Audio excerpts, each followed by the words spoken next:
Baiklah. Assalamualaikum warahmatullahi wabarakatuh.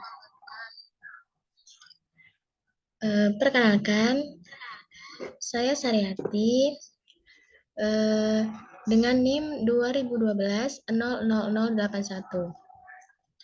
Eh, di sini saya akan menyampaikan materi yang berjudul Memahami Al-Quran dan Hadis sebagai Pedoman Hidup.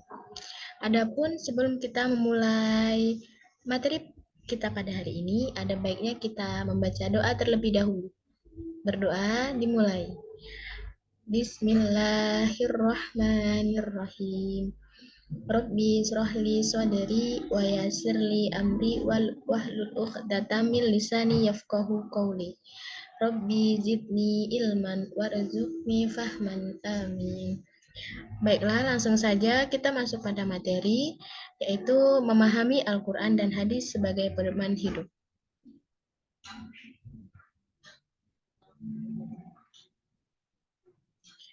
Kita masuk pada pengertian Al-Quran dan hadis.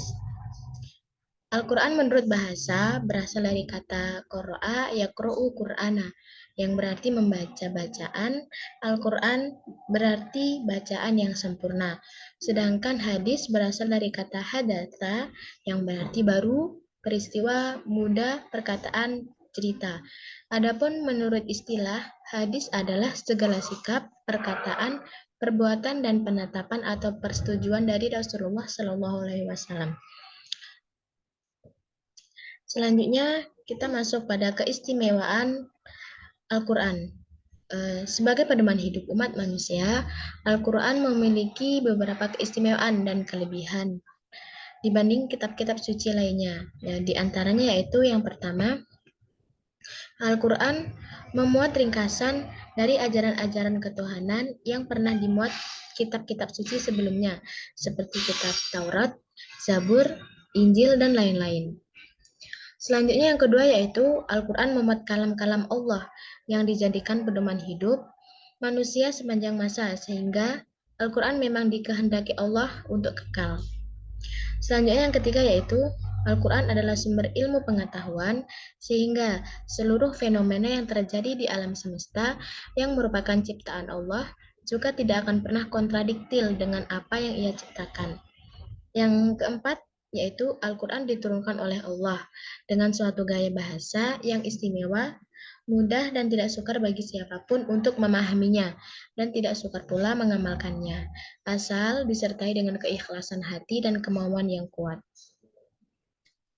Selanjutnya kita masuk pada fungsi Al-Quran dan hadis.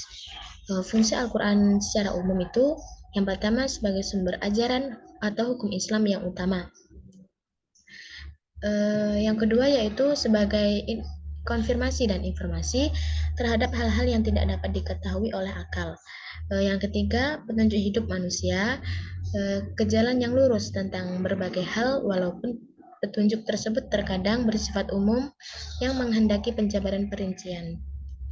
Yang selanjutnya yaitu yang terakhir, sebagai pengontrol dan pengoreksi terhadap ajaran-ajaran masa lalu, yaitu Injil, Zabur, dan Taurat. Selanjutnya, fungsi dari hadis terhadap Al-Quran. Yang pertama itu, fungsinya itu mengukuhkan hukum yang sudah ada di dalam Al-Quran, memerinci ayat-ayat Al-Quran yang global, menetapkan hukum yang belum terdapat di dalam Al-Quran, membatasi keumuman ayat Al-Quran.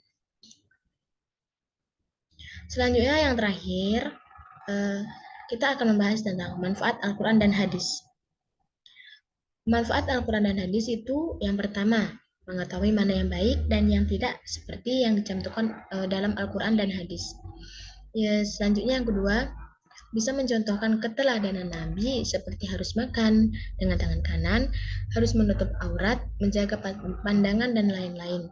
Yang ketiga, bisa menyejukkan hati jika membaca Al-Quran.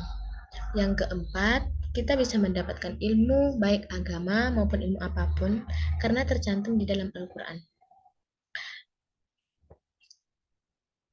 Baiklah, mungkin itu saja yang bisa saya sampaikan pada hari ini.